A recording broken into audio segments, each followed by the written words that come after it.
ঘুমিয়েছি আজ বিবিকে ঝুলছে তালা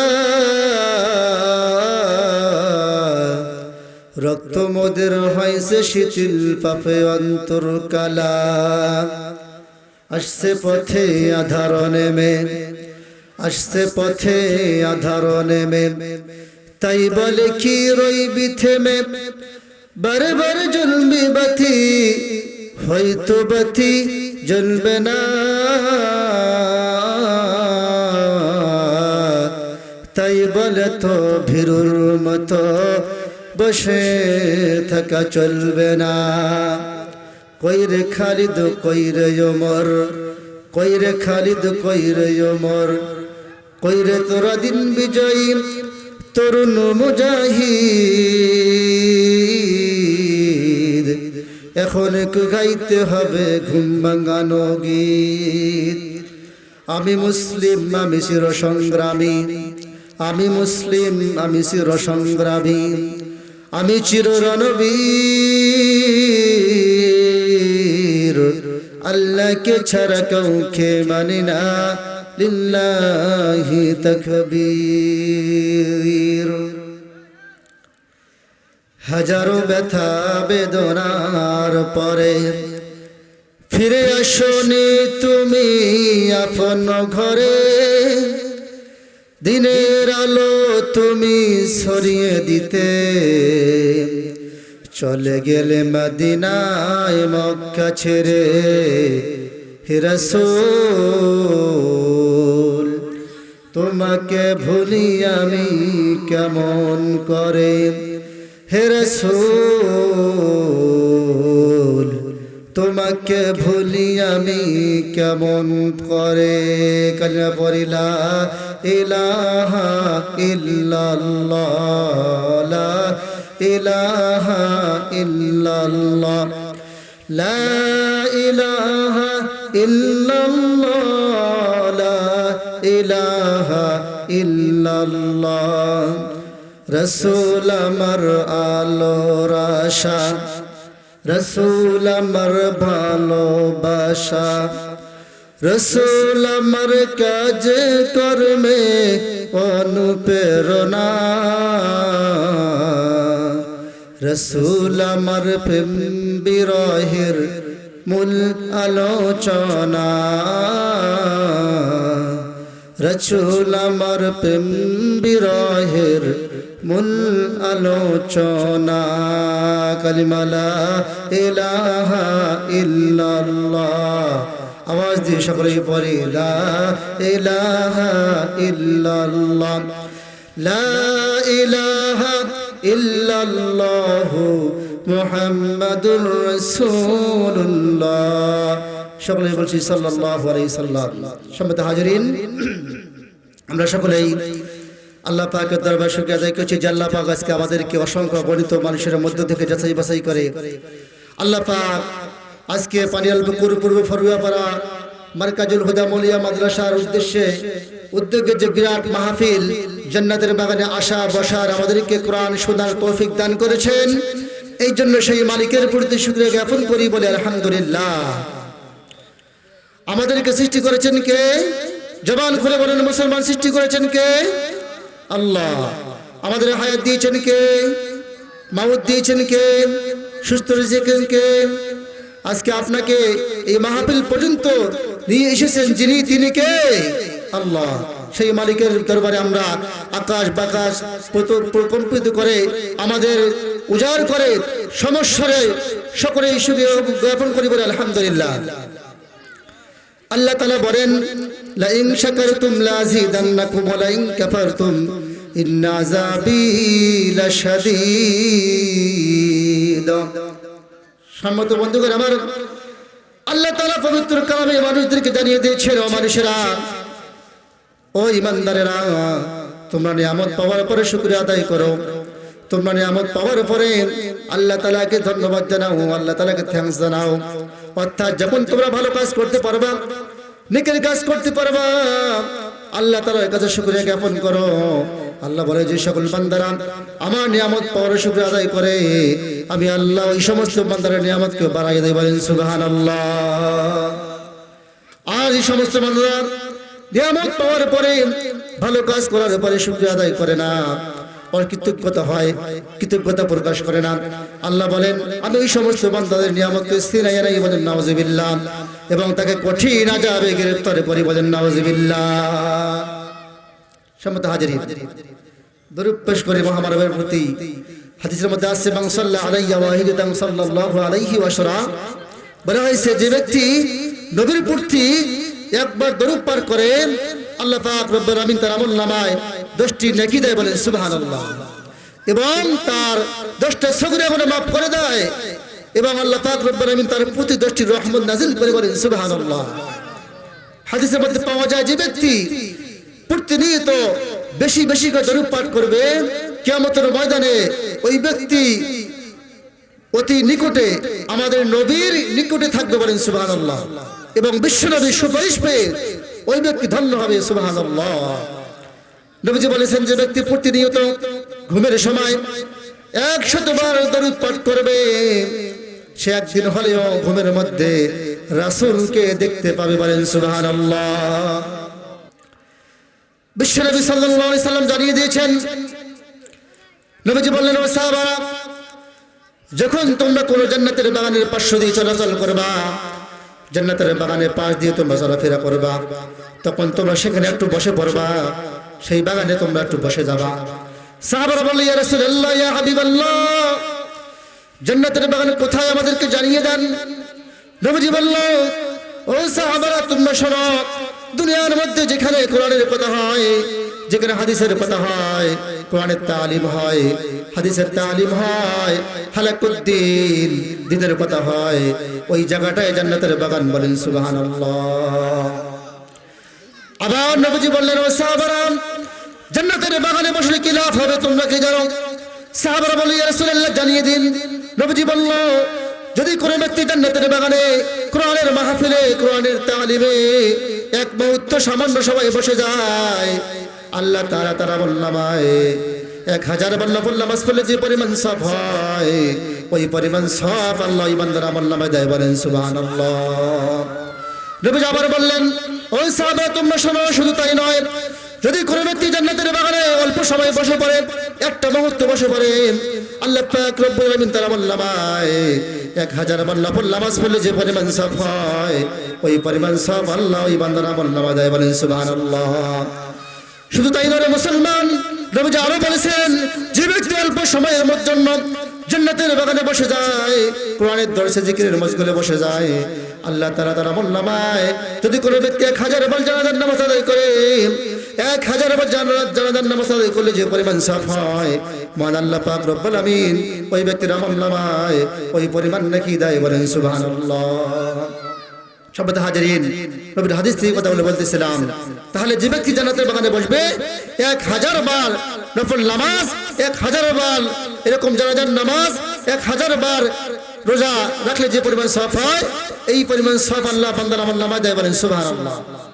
তাহলে আমরা কেন ভাই, আমরা কেন রাস্তাঘাটে ঘোরাফেরা করবো, কেন বাড়িতে আমরা বসে থাকবো? যেখানে আসলে নেকি পাওয়া যায়, যেখানে আসলে গুনাহ মাফ হয়, সেখানে বাদ দিয়ে আমরা কেন দুনিয়াবি ঘোরাফেরা করবো, দুনিয়ার কাজে ব্যস্ত থাকবো? ভাই সম্মানিত বন্ধুগণ আমার, বিশ্বনবী সাল্লাল্লাহু আলাইহি সাল্লাম হাদিসের মধ্যে ইরশাদ করেছেন, পৃথিবীর বুকে একদল ফেরেশতা রয়েছে, যে ফেরেশতাগুলো সারাদিন দুনিয়ার বুকে ঘোরাফেরা করে, যেখানে কোরআনের তালিম হয়, যেখানে কোরআনের কথা হয়, জিকিরের মাসগুলো থেকে বান্দাগুলো ওইখানে ফেরেশতাগুলো বসে যায়, যতক্ষণ পর্যন্ত ওইখানে কোরআনের তালিম হয়, কোরআনের কথা হয়, হাদিসের কথা হয়, যা আল্লাহ তাআলার মহত্ব প্রকাশ করা হয়, আল্লাহ তাআলার গুণগান গাওয়া হয়, ততক্ষণ পর্যন্ত ফেরেশতারা ওই মজলিসে বসে থাকে, বলেন সুবহানাল্লাহ। যখন মজলিস শেষ হয়ে যায়, ফেরেশতারা দুনিয়া থেকে যখন আসমানের দিকে উঠতে থাকে, আসমানের দিকে চলে যায়, মহান আল্লাহ তাআলা জানা সত্ত্বেও ফেরেশতাদেরকে জিজ্ঞেস করে, ফেরেশতারা তোমরা কোথায় গিয়েছিলা, এতক্ষণ ধরে তোমরা কোথায় ছিলা? ফেরেশতারা জবাব দেয়, আল্লাহ ওই যে ফরুয়া পাড়ার মধ্যে অমুক জায়গার মধ্যে পৃথিবীর বুকে অমুক স্থানে আপনার বান্দারা আপনার মহত্ব প্রকাশ করেছিল, আপনার নামে জিকির গাইছিল, আপনার কোরআন থেকে আলোচনা করেছিল, কোরআনের মাহফিলে বসেছিল, আল্লাহ তাদের সঙ্গে আমরাও সেখানে বসেছিলাম, জিকিরে মাশগুল ছিলাম, আল্লাহ তাআলা আবার ফেরেশতাদেরকে বলেন, ফেরেশতারা আমার বান্দারা সেখানে আমাকে কি দেখেছে নাকি? ফেরেশতা বলেন, না না আল্লাহ তাআলা আপনার বান্দারা আপনাকে তো দেখে নাই। আবার আল্লাহ তাআলা বলেন, ফেরেশতারা যদি আমার বান্দারা আমাকে দেখতো তাহলে কি হতে, তাদের কি অবস্থা হয়ে যেত? ফেরেশতারা বলেন, আল্লাহ আপনার বান্দারা যদি আপনাকে দেখতো তাহলে সমস্ত কার্যক্রম বাদ দিয়ে, সমস্ত চাকরি ব্যবসা বাদ দিয়ে আপনার গুণগান গাইতো, আপনার নামে তাসবিহ পাঠ করতে পারেন। সুবহানাল্লাহ। মহান আল্লাহ পাক আবার ফেরেশতাদেরকে বলেন, ফেরেশতারা আমার বান্দারা সেখানে বসে কি চায়? ফেরেশতারা বলে, আল্লাহ আপনার বান্দারা সেখানে বসে বসে আল্লাহ জান্নাত চায়। আল্লাহ তাআলা বলে, ও ফেরেশতারা আমার বান্দারা কি জান্নাত দেখেছে নাকি? ফেরেশতারা জবাব দেয়, না না আল্লাহ আপনার বান্দারা তো জান্নাত দেখে নাই। আল্লাহ তাআলা বলে, ও ফেরেশতারা যদি আমার বান্দারা জান্নাত দেখতো তাহলে কি হতো, তাদের অবস্থা কি হতো, তারা কি করতো? ফেরেশতারা জবাব দেয়, আল্লাহ আপনার বান্দারা যদি জান্নাত দেখতো, জান্নাতের নিয়ামত সমস্ত দেখতে পারতো, তাহলে আপনার বান্দারা দুনিয়ার সমস্ত কার্যক্রম বাদ দিয়ে, দুনিয়ার সমস্ত চাকরি বাকরি ব্যবসা বাণিজ্য বাদ দিয়ে আপনার জিকিরে মাশগুল থাকতে পারেন। সুবহানাল্লাহ। আবার আল্লাহ তাআলা ফেরেশতাদেরকে বলেন, ফেরেশতারা আমার বান্দারা সেখানে বসে কি চায়? ফেরেশতারা বলেন, আল্লাহ আপনার বান্দারা আল্লাহ গুনাহ মাফ চায়, তারা জাহান্নাম থেকে মুক্তি চায়। আল্লাহ তাআলা বলে, ও আল ফেরেশতারা আমার বান্দারা জাহান্নামকে দেখেছে নাকি, জাহান্নামের আযাব দেখেছে নাকি? তখন ফেরেশতা বলে, আল্লাহ আপনার বান্দারা জাহান্নাম দেখে নাই, জাহান্নামের আযাবও দেখে নাই, জান্নাতও দেখে নাই। যদি আপনার বান্দারা জান্নাত দেখতো, জাহান্নাম দেখতো, জাহান্নামের আযাব দেখতো, তাহলে আপনার বান্দারা দুনিয়ার সমস্ত কাজ কাম ফেলে দিয়ে, ব্যবসা বাণিজ্য ফেলে দিয়ে, বউ বাচ্চা ফেলে দিয়ে, চাকরি বাদ দিয়ে সব সময় আপনার ঘরে গিয়ে আপনার তাসবিহ পাঠ করতে পারেন। সুবহানাল্লাহ। আল্লাহ তাআলা বলেন, ও ফেরেশতারা তোমরা সাক্ষী থাকো আমার বান্দারা আপনাকে না দেখে, জান্নাত না দেখে, জাহান্নাম না দেখে, তারপরেও যদি আমার প্রতি বিশ্বাস করে, ঈমান আনেন, আমাকে ভালোবাসে, আমার নামে তাসবিহ পড়ে, আমার নামে জিকির করে, আমার কোরআন মেনে চলে, নবীর হাদিসকে মেনে চলে, তোমরা সাক্ষী থাকো আমার বান্দাদেরকে আমি আল্লাহ মাফ করে দিলাম। বলেন সুবহানাল্লাহ। আমার বান্দাদের জীবনের সমস্ত গুনাহ মাফ করে দিয়ে ওই সমস্ত বান্দাদেরকে আমি জান্নাতি বান্দা হিসেবে কবুল করে নিলাম। সুবহানাল্লাহ। তাহলে দেখেন একটা মুহূর্ত, সামান্য সময় জান্নাতের বাগানে বসলে কি পরিমাণ সব পাওয়া যায় আর কি ফায়দা হয় ভাই। নদীর স্রোত যেরকম সরে যাচ্ছে, আমাদের সময় চলে যাচ্ছে। আপনার আইসক্রিম বরফ, একটা বরফ হাতের মধ্যে রাখলে বরফ গলে যাবে না থাকবে? বলেন, গলে যাবে। আমরা বেশি সময় বরফটা হাতে নিয়ে থাকতে পারবো, টিকে থাকতে পারবে না। বরফটা অল্প সময়ের মধ্যে কি গলে যায়। অনুরূপ ভাবে আমাদের হায়াত গলে যাচ্ছে। আজকে আপনার জীবন থেকে এক ঘন্টা চলে গেল, হায়াত শেষ হয়ে গেল।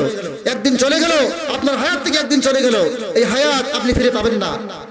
আজকে মাহফিল আপনি আর কোনোদিন পাবেন না, আজকে সময় আপনি আর ফিরে পাবেন না। নদীর স্রোত যেরকম চলে যায়, সময় সেরকম ভাবে চলে যায়। নদীর স্রোত যেরকম ফিরিয়ে আনা সম্ভব, সময়কে ফিরিয়ে আনা সম্ভব। কথা বলেন ঠিক কিনা? সভ্যতা হাজিরিন, এই জন্য ভাই সময়কে আমরা কাজে লাগাবো।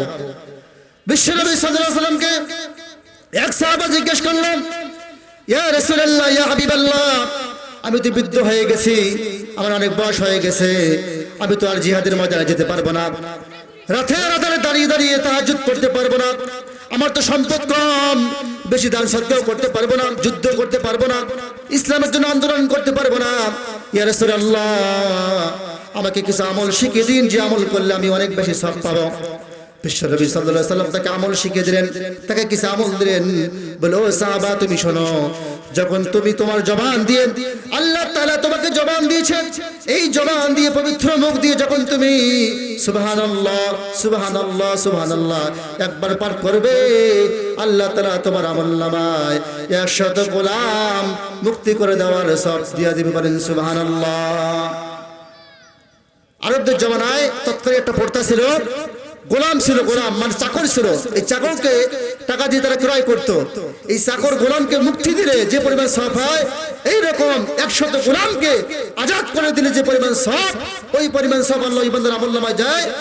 যে ব্যক্তি কি করে, একবার জবান দিয়ে সুবহানাল্লাহ বলে। নবীজি আবার বললেন, ও সাহাবা তুমি শোনো, যখন তুমি একবার আল্লাহু আকবার জবান দিয়ে উচ্চারণ করবে, আল্লাহ তাআলা তোমার আমলনামায় 100 উট কুরবানি করা সওয়াব দিবে, বলেন সুবহানাল্লাহ। আবার নবীজি বলে, ও সাহাবা তুমি শোনো, যখন তুমি আলহামদুলিল্লাহ একবার তোমার পবিত্র জবান দিয়ে উচ্চারণ করবে, আল্লাহকে রাজি খুশি করার জন্য তোমার জবান দিয়ে একবার আলহামদুলিল্লাহ একবার পাঠ করবে, আল্লাহ তাআলা তোমার আমলনামায় 100 ঘোড়া যুদ্ধের সামানা মাল সামানা সহ জিহাদের ময়দানে দান করলে যে পরিমাণ সওয়াব পাওয়া যাবে, ওই পরিমাণ সওয়াব আল্লাহ তোমার আমলনামায় দিবে, বলেন সুবহানাল্লাহ।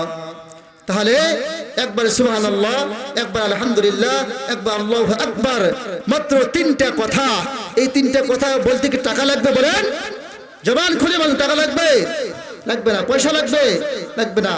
আপনি অপবিত্র অবস্থায় ওই কথা জবানগুলো উচ্চারণ করতে পারবেন। আপনার যদি এরকম উজু না থাকে, তারপরে আপনি জবান দিয়ে সুবহানাল্লাহ সুবহানাল্লাহ আলহামদুলিল্লাহ আলহামদুলিল্লাহ আল্লাহু আকবার এই বাক্যগুলো উচ্চারণ করতে পারবেন। আপনি যে আগে বললাম যে এই পরিমাণ সওয়াব পাওয়া যাবে, 100 উট কুরবানি করলে যে পরিমাণ সওয়াব, 100 গোলাম আলাদ করলে যে পরিমাণ সওয়াব, 100 ঘোড়া যুদ্ধের ময়দানে দান করলে যে পরিমাণ সওয়াব, এই পরিমাণ সওয়াব আল্লাহ বান্দার আমলনামায় দেয়, বলেন সুবহানাল্লাহ। সম্মানিত হাজিরিন, আজকে আমরা কি করি? আমাদের তো সব সময় আমরা ব্যস্ত, বেহাসা ফালতু ওয়াহিতুক কথাবার্তা নিয়ে আমরা ব্যস্ত, কিন্তু আল্লাহ তাআলার যে গুণগান জিকির এগুলো আমরা করতে চাই না। এই জন্য আমাদেরকে সব সময় সুবহানাল্লাহ আলহামদুলিল্লাহ, হাঁটতে চলতে চলাফেরা করতে, ঘুমাইতে উঠতে বুঝতে, কাজ কাম করতে, জমিনে কাজ করতেছেন, ফসল জানাচ্ছেন, সেখানে আপনি বলেন সুবহানাল্লাহ সুবহানাল্লাহ, ফায়দা হবে। সম্মানিত হাজিরিন, নবীজি বলেছেন লা ইলাহা ইল্লাল্লাহু মুহাম্মাদুর রাসূলুল্লাহ, সকলে বলি সাল্লাল্লাহু আলাইহি সাল্লাম। যে ব্যক্তি একবার জবান দিয়ে কালিমা পড়বে লা ইলাহা ইল্লাল্লাহ, আল্লাহ পাক রব্বুল আলামিন ওই ব্যক্তির আমলনামায় আসমান এবং জমিনের মধ্যবর্তী জায়গাটা ফাঁকাটা নেকি দিয়ে ভরপুর করে দেয়, বলেন সুবহানাল্লাহ। লা ইলাহা ইল্লাল্লাহ, এটা পড়তে টাকা লাগে ভাই? লাগবে না। একবার মাত্র পড়বেন, আসমান এবং জমিনের ফাঁকা জায়গা আল্লাহ পাক নেকি দিয়ে ভরপুর করে দেয়, সুবহানাল্লাহ। সম্মানিত বন্ধুগণ আমার, আপনাদের সামনে আমি যে আয়াতখানা পড়েছি সূরা সফের আয়াত।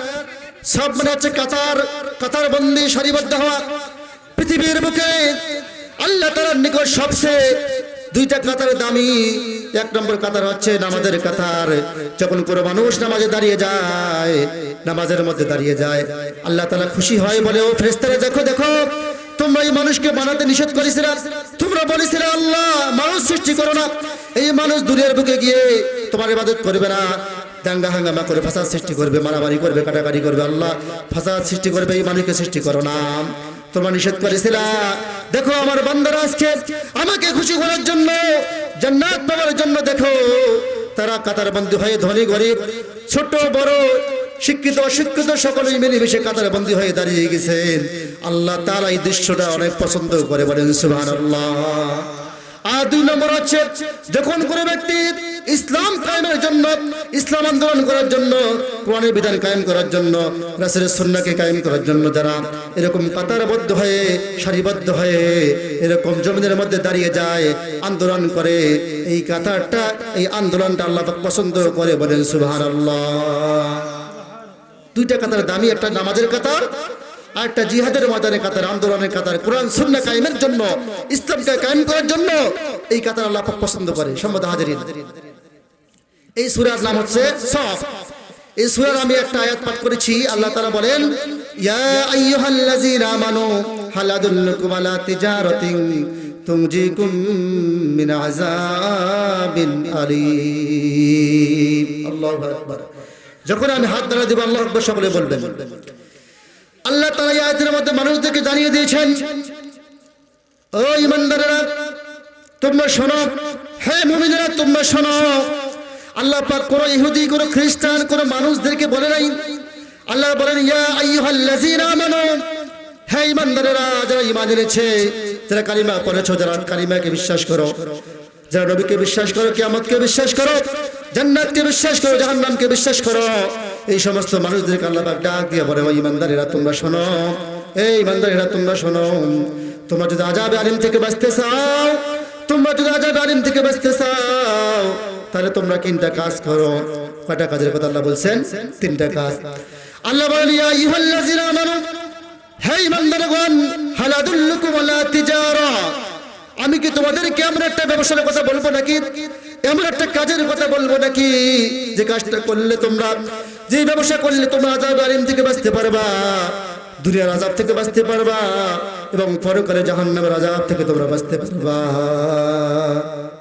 আল্লাহ তাআলা বললেন যে তোমরা যদি দুনিয়াতে শান্তি পেতে চাও, দুনিয়াতে মুক্তি পেতে চাও এবং পরকালে আযাব থেকে মুক্তি চাও, জাহান্নামের আগুন থেকে রেহাই পেতে চাও, তাহলে তোমরা কি করো?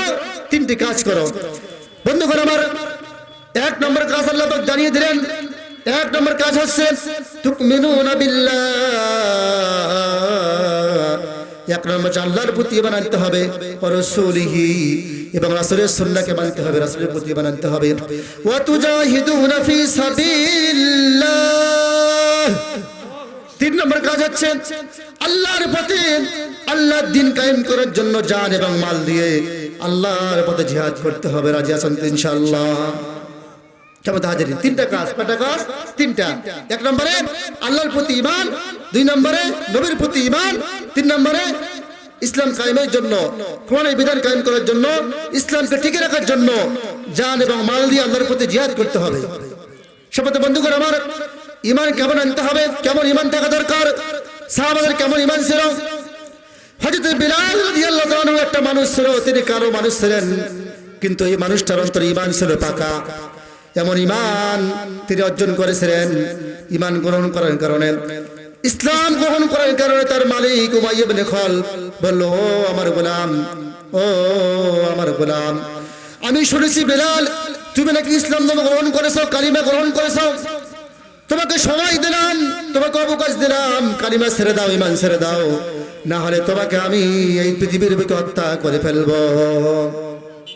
বিলালকে প্রস্তাব দেওয়া হলো, আমি শুনেছি তুমি ঈমান গ্রহণ করেছো, আমি শুনেছি তুমি ইসলাম ধর্ম গ্রহণ করেছো, সুতরাং তোমাকে সময় দিলাম, ঈমান ছেড়ে দাও, কালিমা ছেড়ে দাও, আল্লাহ তাআলাকে ভুলে যাও, নবীকে ভুলে যাও, নচেৎ তোমাকে আমি হত্যা করে ফেলবো, বাড়ি থেকে বের করে দিব, তোমাকে আমি নির্যাতন করবো, তোমার প্রতি জুলুম করবো। তখন হযরত বিলাল বলেছিল, ও আমার মালিক, তুমি শুনে রাখো, আমাকে যদি টুকরো টুকরো করে ফেলা হয়, আমাকে জ্বলন্ত আগুনের মধ্যে নিক্ষেপ করা হয়, আমাকে জীবন্ত হত্যা করে ফেলা হয়, তবু আমি বিলাল ঈমান ছাড়ব না। বলেন সুবহানাল্লাহ। ঈমানের পথে অবিচল থেকে আমার মরণ যেন হয়, ঈমানের পথে অবিচল থেকে আমার মরণ যেন হয়। সকলে বলুন আল্লাহুম্মা আমিন। আল্লাহ পাক যেন আমাদের সকলকে ঈমানের পথে অবিচল থেকে মৃত্যুবরণ করায়, আল্লাহ পাক যেন ঈমানের পথে অবিচল থেকে আমাদেরকে পৃথিবীর বুক থেকে নিয়ে যায়। সকলে বলুন আমিন। সম্মানিত বন্ধুগণ আমার, আল্লাহ পাক রব্বুল আলামিন কেমন ঈমান সাহাবাদেরকে দান করেছিল, এই সাহাবাদের মতো ঈমান আমাদেরকে আনতে হবে। হযরত বিলালকে কি করা হলো, তার মালিক মারতে মারতে এরকম মরুভূমির মধ্যে, যে মরুভূমির মধ্যে টকটকে বালু, গরম বাড়ি, উত্তপ্ত বালুর মধ্যে শুয়ে রাখা হলো। বলা হয়েছে যে বালুর মধ্যে একটা ধান দিলে সঙ্গে সঙ্গে ক্ষয় হয়ে যায়, একটা চাউল দিলে সঙ্গে সঙ্গে মুড়ি হয়ে যায়, এত গরম বালু। এই বালুর মধ্যে হযরত বিলালকে শুয়ে দেওয়া হলো এবং বলা হলো, বিলাল সময় আছে, এখনো সময় আছে, তুমি কালিমা ছেড়ে দাও, ঈমান ছেড়ে দাও, নচেৎ তোমাকে আমরা মেরে ফেলবো। বিলালের মুখের মধ্যে এরকম বুকের মধ্যে পাথর চাপা দেওয়া হলো, বিশাল একটা পাথর দেওয়া হলো। কিন্তু হযরত বিলাল বলল, না না ও মালিক, শুনে রাখো, আমাকে মেরে ফেলো, হত্যা করো, তবু আমি ঈমান ছাড়বো না, কালিমা ছাড়বো না। এক পর্যায়ে দেখা গেল হযরত বিলালকে হত্যা করা হলো, কিন্তু হযরত বিলাল ঈমান ছাড়লো না। বলেন সুবহানাল্লাহ। হযরত ওমরের জামানায় একজন রাখাল ছিল, এই রাখালকে হযরত ওমর পরীক্ষা করার জন্য একটা প্রস্তাব দিল। তিনি দেখলেন একজন রাখাল মরুভূমির মধ্যে ছাগল চড়াচ্ছে, তো হযরত ওমর প্রস্তাব দিল, বলল, ও ভাই রাখাল, তোমার অনেকগুলো ছাগল দেখতেছি, এই ছাগলগুলোর মধ্যে থেকে আমাকে কিছু ছাগল দাও, যে ছাগলের দুধ পান করবো, আমার অনেক পিপাসা পেয়েছে, তৃষ্ণা পেয়েছে, ক্ষুধা পেয়েছে। রাখাল বলল, ও আল্লাহর বান্দা, তোমাকে আমি চিনি না, তোমাকে জানি না, তোমার পরিচয় কি? এই ছাগলগুলো আমার নয়, আমার কাছে এগুলো হচ্ছে আমানত, এই আমানত আমি খেয়ানত করতে পারবো না। আমার মালিককে না জানিয়ে তোমাকে আমি একটু দুধ দিতে পারবো না, একটু দুধ দিতে পারবো না, আমার অনুমতি নাই। হযরত ওমর আবার বলল, ও আল্লাহর বান্দা, বুঝে ফেলেছি তোমাকে কিছু টাকা পয়সা দিতে হবে, এই নাও কিছু টাকা তোমাকে দিলাম, এই টাকার বিনিময়ে তুমি আমাকে একটা ছাগল বিক্রি করে দাও, আমাকে একটা ছাগল দিয়ে দাও। কিন্তু ওই রাখাল বলল, ওই রাখাল ছিল ইমানদার, ওই রাখালের কলিজার মধ্যে আল্লাহ তাআলার ভয় ছিল। রাখাল বলল, আল্লাহর বান্দা, তোমাকে আমি চিনি না, তোমাকে জানি না, তোমার পরিচয় কি? আজকে তোমার কাছে টাকা নিয়ে যদি আমি ছাগল একটা বিক্রি করে দেই, আমার মালিক নাও জানতে পারে, আমার মালিক না জানতে পারে, কিন্তু আসমানে বসে আমার একজন মালিক তো দেখতেছেন। সুবহানাল্লাহ। কি বললো? আমার মালিক না জানতে পারে, কেউ না দেখতে পারে, কিন্তু আসমানে বসে আল্লাহ, তোমাকে যে আল্লাহ সৃষ্টি করেছেন, আমাকে যে আল্লাহ সৃষ্টি করেছেন, যিনি হচ্ছেন আলিমুম বিযাতিস সুদূর, যিনি হচ্ছেন তা'মারুল খবীর, তিনি প্রকাশ্য গোপনে রাতে রাধারে সব কিছু কাজ যিনি যে দেখেন, তিনি কে? আল্লাহ। তিনি বলতেছেন, আল্লাহ আমাকে দেখতেছে তো, আল্লাহর দরবারে আমি কি হিসাব দেব? যখন আল্লাহ তাআলা আমার কাছে হিসাব চাবে, আল্লাহ তাআলা আমার কাছে জবাব চাবে, আমি কি জবাব দিব? তাহলে দেখেন তার ঈমান কেমন ছিল, একজন রাখালে কি ঈমান ছিল। সবাই বন্ধুগণ আমার, ঈমান আনতে হবে সাহাবাদের মতো। বিশ্বনবী জীবন আদর্শ আমাদেরকে মডেল হিসেবে গ্রহণ করতে হবে। বিশ্বনবী সাল্লাল্লাহু আলাইহি সাল্লাম কেমন তার আদর্শ, কেমন তার চরিত্র ছিল। একজন সাহাবী আনাস ইবনে মালিক তিনি বর্ণনা করেন যে আমি আনাস ইবনে মালিক নবীজির বাড়িতে 10 বছর গোলামি করেছি, এই 10 বছর চাকরি করেছি নবীজির বাড়িতে, কিন্তু নবীজি কোনোদিন আমাকে একটা কত কথা বলে নাই, আঘাত দিয়ে কথা বলে নাই। বলেন সুবহানাল্লাহ। নবীজি কোনোদিন আমাকে আঘাত দিয়ে কথা বলে নাই, কটু কথা বলে নাই, এমনকি এটাও বলে নাই আনাস তুমি এটা করলে কেন, এটা করলে কেন, রাগ দেখিয়ে কথা বলে নাই, ধমক দিয়ে কথা বলে নাই। কেমন তার ব্যবহার ছিল। বিশ্বনবীর একজন পালক পুত্র ছিল, নাম ছিল যায়েদ ইবনে হারিসা। যায়েদ ইবনে হারিসা বিশ্বনবীর দরবারে দীর্ঘদিন ছিল, লালন পালন করেছিল নবী সাল্লাল্লাহু আলাইহি ওয়াসাল্লাম। কিন্তু তার পিতা যখন জানতে পারলেন যে আমার সন্তান নবীজির বাড়িতে আছে, পিতা নেওয়ার জন্য সন্তানকে আসলেন, বলল, হে মুহাম্মদ, আমার সন্তান কোনো কর্মে তোমার বাড়িতে এসে গেছে, আমার সন্তানকে তুমি মুক্ত করে দাও, আজাদ করে দাও। নবীজি বললেন, ও যায়েদের পিতা, ও যায়েদের আব্বা, তোমার সন্তানকে আমি নবী খালাস করে দিলাম, আমি মুক্ত করে দিলাম, তবে যায়েদের অনুমতি তুমি আপনি আগে নেন। যায়েদ কি বলে? যখন তার পিতা যায়েদের পিতা বলল, ও যায়েদ, আমার সন্তান বিশ্বনবী তোমাকে খালাস করে দিয়েছে, তোমাকে মুক্ত করে দিয়েছে, আজাদ করে দিয়েছে, চলো আমার সঙ্গে আমার বাড়িতে চলো। কিন্তু গভীর মনোযোগ ভাই, যায়েদ কি বলল? যায়েদ বলল, আব্বা, ও আমার পিতা, তোমাদের বাড়িতে সন্তান হয়ে বেঁচে থাকাচ্ছে, সন্তানের অধিকার নিয়ে বেঁচে থাকাচ্ছে, নবীজির দরবারে আমি আনাস গোলাম হয়ে থাকা অনেক ভালো মনে করি। বলেন সুবহানাল্লাহ। কি বললো? আমি যাব না, তোমাদের বাড়িতে সন্তানের থেকে সন্তানের অধিকার নিয়ে থাকাচ্ছেন, নবীজির বাড়িতে গোলাম হয়ে থাকা আমি আনাস অনেক উত্তম মনে করি। বলেন সুবহানাল্লাহ। কেমন তার ব্যবহার ছিল। এই জন্য ভাই সাহাবাদের মতো ঈমান আনতে হবে। বিশ্বনবী সাল্লাল্লাহু আলাইহি সাল্লাম যুদ্ধ থেকে ফেরার পথে শরীর ক্লান্ত হয়ে গেছে, সাহাবারা ক্লান্ত হয়ে গেছে, একটা গাছের নিচে বিশ্রাম দিতে শুরু করলো। যখন সাহাবারা সকলেই ঘুমিয়ে পড়লো, নবীজি ঘুমিয়ে পড়লো, এমন তো অবস্থায় একজন ইহুদি নবীকে মারার জন্য তরবারি হাজির হয়ে গেল। নবীকে মারবে এমন সময় বিশ্বনবী সাল্লাল্লাহু আলাইহি সাল্লামকে আল্লাহ পাক জাগ্রত করে দিয়েছে। বলেন সুবহানাল্লাহ।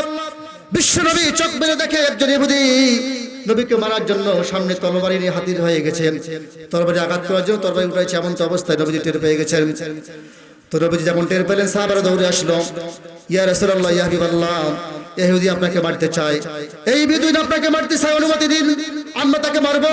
পাশে হযরত আলী ছিল, ওমর ছিল, আবু বকর ছিল। বলল, ইয়া রাসূলুল্লাহ, অনুমতি দিন, আমরা তাকে হত্যা করে ফেলবো, আপনাকে সে মারতে চায়। নবীজি বলল, না না, ও সাহাবারা তোমরা শোনো, আমি রাসূলকে আল্লাহ পাক পাঠাইছে মানুষকে ক্ষমা করার জন্য, মানুষকে শিক্ষা দেওয়ার জন্য, মানুষকে মারার জন্য পাঠাই নাই। বলেন সুবহানাল্লাহ। নবীজি ইচ্ছা করলে কি করতো? তাকে ক্ষমা মারতে পারতো, কিন্তু নবী কি করলেন? আমি রাসূলকে আল্লাহ তাআলা পাঠাইছেন ক্ষমা করার জন্য, শিক্ষা দেওয়ার জন্য, মানুষকে মারার জন্য নয়, মানুষের ক্ষতি করার জন্য। কথা বলেন ঠিক কিনা? শপথ বন্ধু করে আমার নবীজি বলেছেন, লা ইয়ারহামুল্লাহু মান লা ইয়ারহামুন নাস, যে ব্যক্তি মানুষের প্রতি দয়া করে, মানুষের প্রতি রহম করে, আমি আল্লাহ আল্লাহ বলেন আমি আল্লাহ ওই বান্দার প্রতি রহম করি, বলেন সুবহানাল্লাহ। যে ব্যক্তি মানুষের প্রতি দয়া করে, মানুষকে ভালোবাসে, আল্লাহ তার প্রতি দয়া করে, আল্লাহ তাকে ভালোবাসে, বলেন সুবহানাল্লাহ। আর যে মানুষের হিংসা করে, মানুষকে মারে, মানুষকে হত্যা করে, আল্লাহ তাআলা এই সমস্ত বান্দাদেরকে ভালোবাসেন, আমাদের নাউজুবিল্লাহ। সম্মানিত বন্ধুগণ আমার, এই জন্য সাহাবাদের মতো ঈমান আনতে হবে। ঈমানের পথে চলতে পরে আপনার প্রতি জুলুম আসবে, অত্যাচার আসবে, নির্যাতন আনবে, সবগুলো আপনাকে সহ্য করতে হবে। আল্লাহ তাআলা বলেন ইয়া আইয়ুহাল্লাযীনা আমানুত্তাকুল্লাহ ওয়া কুনু মা'আস সাদিকিন।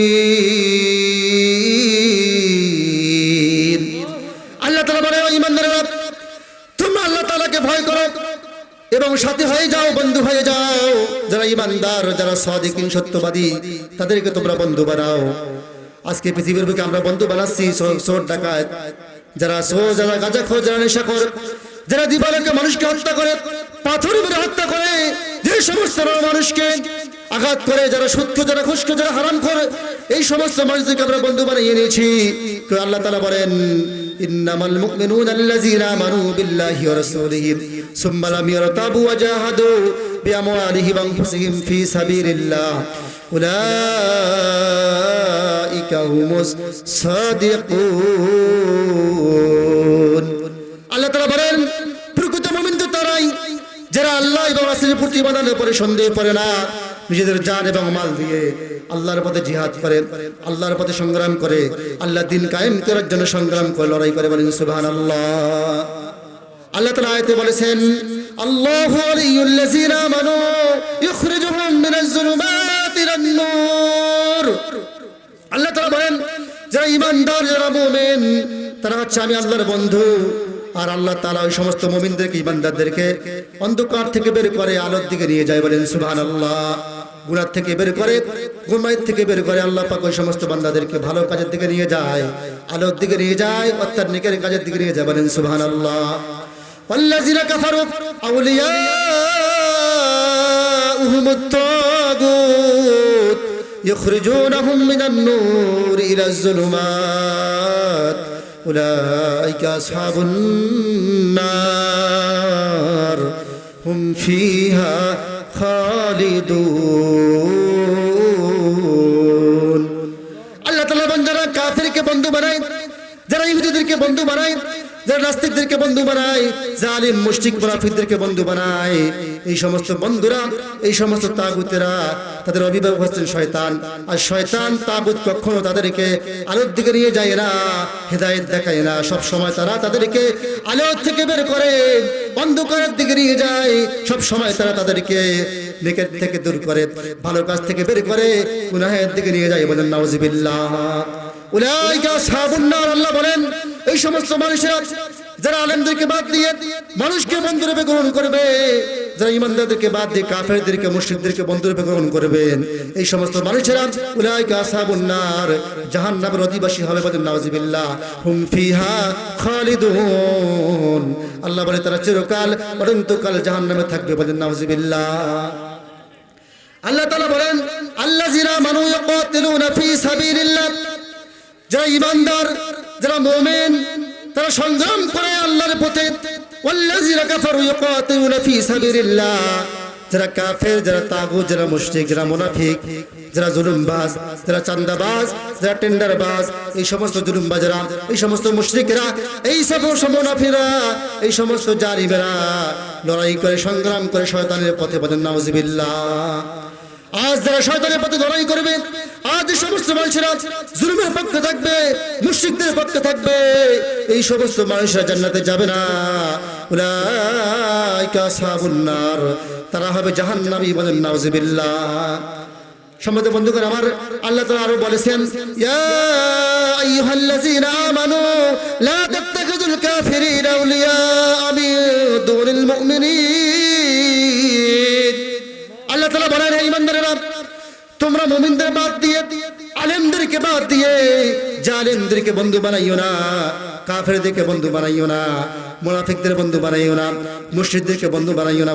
অর্থাৎ তোমরা আলেমদেরকে বাদ দিয়ে, সত্যবাদীদেরকে বাদ দিয়ে জালেমদেরকে ভোট দিও না, মুশরিকদেরকে ভোট দিও না, মুশরিকদেরকে সমর্থন দিও না, জালিমদেরকে সমর্থন দিও না, কারণ কিয়ামতের ময়দানে এর কারণে তুমি জাহান্নামী হতে পারো। আল্লাহ তাআলা কোরআনের মধ্যে বলেছেন, মাইয়াশফা শাফাআতান হাসানাতান ইয়াকুল লাহু নাসিবুম মিনহা ওয়া মাইয়াশফা শাফাআতান সাইয়্যাতান ইয়াকুল লাহু কুফরুম মিনহা। আল্লাহ তাআলা বলেন, যে সমস্ত মানুষরা দুনিয়ার বুকে একজন মানুষকে ভালো কাজের জন্য সাপোর্ট দিল, ভালো কাজ করার জন্য হেল্প করলো, ওই ব্যক্তি ভালো কাজ করে, ওই ব্যক্তি ক্ষমতা পেয়ে যদি কোনো ভালো কাজ করে, ওই ব্যক্তি ভালো কাজে যে পরিমাণ সওয়াব পাবে, আল্লাহ তাআলা ওই ব্যক্তির আমলনামায় সেই পরিমাণ সওয়াব দেয়। বলেন সুবহানাল্লাহ। আজ এই সমস্ত মানুষেরা একজন জালিমকে, একজন মুনাফিককে, একজন জুলুমবাজকে, একজন মুশরিককে, একজন কাফিরদেরকে সাপোর্ট দিল, তাকে ভোট দিল, তাকে সমর্থন করলো, ওই ব্যক্তি ক্ষমতায় গিয়ে যত জুলুম করবে, যত অবিচার করবে, যত গুনাহের কাজ করবে, অন্যায় কাজ করবে, ওই অন্যায় করে জুলুম করে যে পরিমাণ পাপের ভাগীদার হবে, ওই পাপের এক অংশ আল্লাহ তাআলা আপনার আমলনামায় দিবে। বলেন নাউজুবিল্লাহ। বোঝা গেল, আপনার সমর্থন, আপনার সাপোর্ট, আপনার ভোট সব সময় থাকবে সৎ লোকদের পিছনে। কথা বলেন ঠিক কিনা? কারণ আপনার ভোট পেয়ে, আপনার সমর্থন পেয়ে, আপনার সাপোর্ট পেয়ে যদি একজন ব্যক্তি সংসদে গিয়ে অন্যায় কাজ করে, খারাপ কাজ করে, মিথ্যা কথা বলে, জুলুম কাজ করে, জেনারেল বিচার করে, অন্যায় পাপের কাজ করে, এই পাপের এক অংশ আল্লাহ তাআলা তোমার আমলনামায় দিয়ে দিবে। আর আপনার ভোট পেয়ে যদি একজন ব্যক্তি সংসদে গিয়ে ভালো কাজ করে, জনগণের কাজ করে, কোরআনের পক্ষে আইন পাশ করে, নামাজের পক্ষে আইন পাশ করে, যাকাত ভিত্তিক সমাজ করতে চায়, যাকাত ভিত্তিক আমল করবে, যে সমস্ত ভালো কাজ করবে, ওই ব্যক্তি ভালো কাজ করে যে পরিমাণ সওয়াবের ভাগীদার হবে, ওই ব্যক্তি ভালো কাজ করে যে পরিমাণ সওয়াব পাবে, আপনিও সাপোর্ট দেওয়ার কারণে সে পরিমাণ সওয়াব পাবেন। বলেন সুবহানাল্লাহ। সম্মানিত হাজিরিন, এই জন্য আমাদেরকে চারটা কাজ করতে হবে। নবীজি বলেছেন, যে ব্যক্তি চারটি কাজ করতে পারবে আল্লাহ তাআলা জান্নাত তাকে ডাকতেছে। বলেন সুবহানাল্লাহ। এক নম্বর কাজ হচ্ছে তালিল কুরআন। যে ব্যক্তি কোরআন শিখে, কোরআন অনুযায়ী আমল করে, আল্লাহর জমিনে আল্লাহর বিধান কায়েম করার জন্য চেষ্টা করে, কোরআনের আইন সমাজে বাস্তবায়ন করার জন্য চেষ্টা করে, কোরআনের আইন সমাজে কায়েম করার জন্য চেষ্টা করে, লড়াই করে, সংগ্রাম করে, জান এবং মাল আল্লাহর পথে খরচ করে, যে ব্যক্তি কোরআনকে মানবে, কোরআনকে বুঝবে, কোরআন কিয়ামতের ময়দানে ওই ব্যক্তির জন্য সুপারিশ করবে। বলেন সুবহানাল্লাহ। কিয়ামতের ময়দানে দুইটা জিনিস আল্লাহ তাআলার দরবারে সুপারিশ করবে। এক নম্বর হচ্ছে কোরআন, আর দুই নম্বর হচ্ছে রমজানের রোজা। কোরআন বলবে, আল্লাহ আপনার বান্দা আল্লাহ আমাকে কায়েম করেছে, আল্লাহ আমাকে পড়েছে, আমল করেছে, এই বান্দার জন্য আমি সুপারিশ করলাম, আল্লাহ এই বান্দাকে আপনি জাহান্নামে দিতে পারবেন না। আর রোজা বলবে, আল্লাহ আপনার বান্দারা আল্লাহ দীর্ঘ সময় কয়েক ঘন্টা অনাহারে থেকেছে, অনেক কষ্ট করেছে, মাওলা পানির জন্য পিপাসায় দেহ ফেটে গিয়েছে, পিপাসা লেগেছে, তারপরে আল্লাহ তোমার বান্দা কখনো আল্লাহ রোজা ভাঙ্গে নাই, আমি রোজাকে পালন করেছে, আপনার হুকুম পালন করেছে, আল্লাহ আপনার বান্দাকে আপনি জাহান্নামে দিতে পারেন না, এই বান্দার যা আমি রোজা সুপারিশ করলাম আপনি জান্নাতে দিয়ে দেন। আল্লাহ বলবে, ঠিক আছে ফেরেশতারা সাক্ষী থাকুন, আমার রোজা যেহেতু আমার হুকুম সুপারিশ করেছে বান্দার জন্য, আমি আল্লাহ আমার বান্দাদেরকে জান্নাতি বান্দা হিসেবে কবুল করে দিলাম। বলেন সুবহানাল্লাহ। দুই নম্বর কাজ হচ্ছে হাফিজাতুল লিসান। যে ব্যক্তি জবানকে হেফাজত করতে পারবে আল্লাহ জান্নাত তাকে ডাকতেছে। বলেন সুবহানাল্লাহ। নবীজি বলেছেন, যে ব্যক্তি দুইটি কাজ করতে পারবে আমি রাসূল জান্নাত যাওয়ার জন্য ওই ব্যক্তির জিম্মাদার হয়ে যাব। বলেন সুবহানাল্লাহ। এক নম্বর হচ্ছে লজ্জাস্থানের হেফাজত যারা করতে পারবে, লজ্জাস্থানের হেফাজত যারা করতে পারবে এবং যারা জবানকে হেফাজত করতে পারবে, রাসূল জান্নাত যাওয়ার জন্য ওই ব্যক্তির জিম্মাদার হয়ে যায়। বলেন সুবহানাল্লাহ। তিন নম্বর আমল হচ্ছে মুতিউল জিয়াম। যে ব্যক্তি ক্ষুধার্ত ব্যক্তি খাদ্য দান করবে, অভাবী ব্যক্তিকে, ইতিমদেরকে খাদ্য দান করবে, আল্লাহ জান্নাত তাকে ডাকতেছে। বলেন সুবহানাল্লাহ। নবীজি বললেন, একটু সাহাবী নবীকে বললেন, ইয়া রাসূলুল্লাহ, ইয়া হাবিবাল্লাহ, আইয়ুল ইসলামি খায়র, ইসলামের মধ্যে উত্তম আমল কোনটি, উত্তম কাজ কোনটি? নবীজি বললেন, ওয়ালা তুতিউত তাওয়াম ওয়া তাকরামুস সালাম। ও সাহাবা শোনো, ইসলামের মধ্যে উত্তম কাজ হচ্ছে দুইটা। এক নম্বর কাজ হচ্ছে তোমরা একে অপরকে খাওয়াবা, ইতিমদের খাদ্য দিবা, গরিবদের খাদ্য দিবা, আর দুই নম্বর হচ্ছে তাকরামুস সালাম, একে অপরকে সালাম করবা। বলেন সুবহানাল্লাহ। চার নম্বর আমল হচ্ছে মুকসিরুল উরিয়ান। যে ব্যক্তি বস্ত্রহীন ব্যক্তিকে বস্ত্রের ব্যবস্থা করে দেয়, যার পোশাক নাই পোশাকের ব্যবস্থা করে দেয়, যার খাবার নাই খাবারের ব্যবস্থা করে দেয়, যার থাকার নাই থাকার ব্যবস্থা করে দেয়, আল্লাহ জান্নাত তাকে ডাকতেছে। বলেন সুবহানাল্লাহ। এই জন্য ভাই 4টা কাজ আমরা করতে পারবো ইনশাআল্লাহ। সকলকে 4টা কাজ করতে হবে। 1 নম্বর হচ্ছে কোরআন পড়তে হবে, কোরআন বুঝতে হবে, কোরআন মানতে হবে। 2 নম্বর হচ্ছে জবানের হেফাজত করতে হবে। আর 3 নম্বর হচ্ছে কি মানুষকে খাদ্য দিতে হবে। 4 নম্বর হচ্ছে মানুষকে বস্ত্র দান করতে হবে। সম্মানিত হাজিরিন, এই জন্য সবসময় আমাদেরকে সৎ লোকের সাপোর্ট দিতে হবে, সত্য লোকের পিছনে থাকতে হবে। আমি চাই সাথী হতে সেই কাফেলার, কোরআনের পথে যারা করে আহ্বান, কোরআনের পথে যারা করে আহ্বান। বিনয়ের সাথে চলে বিদ্বেষে কথা বলে, বিনয়ের সাথে চলে বিদ্বেষে কথা বলে। দিন কায়েমের তরে নিবেদিত প্রাণ, দিন কায়েমের তরে নিবেদিত প্রাণ। আমি চাই সাথী হতে সেই কাফেলার, কোরআনের পথে যারা করে আহ্বান। অপমান অভিযোগ অপবাদ সয়, বাতিলের হুঙ্কার পায় না কো ভয়। দুনিয়ার মোহ ভুলে, দুনিয়ার মোহ ভুলে হৃদয়ের দ্বার খুলে গেয়ে যায় মানবতার মুক্তির গান, গেয়ে যায় মানবতার মুক্তির গান। আমি চাই সাথী হতে সেই কাফেলার, কোরআনের পথে যারা করে আহ্বান। যেই পথে বাধায় আসে রক্ত ঝরে, যেই পথে বাধায় আসে রক্ত ঝরে। জান্নাত পেতে সেই পথটি ধরে, যেই পথ খোলা পায় রাশেদার পথ, যেই মত কোরআন হাদিসের মত। সে পথে জীবন করব যে দান, সে পথে জীবন করব যে দান। আমি চাই সাথী হতে সেই কাফেলার, কোরআনের পথে যারা করে আহ্বান। দ্বিতীয় বক্তার আগমন। নারে তাকবীর, নারে তাকবীর। ফুরিয়াপাড়ার পক্ষ থেকে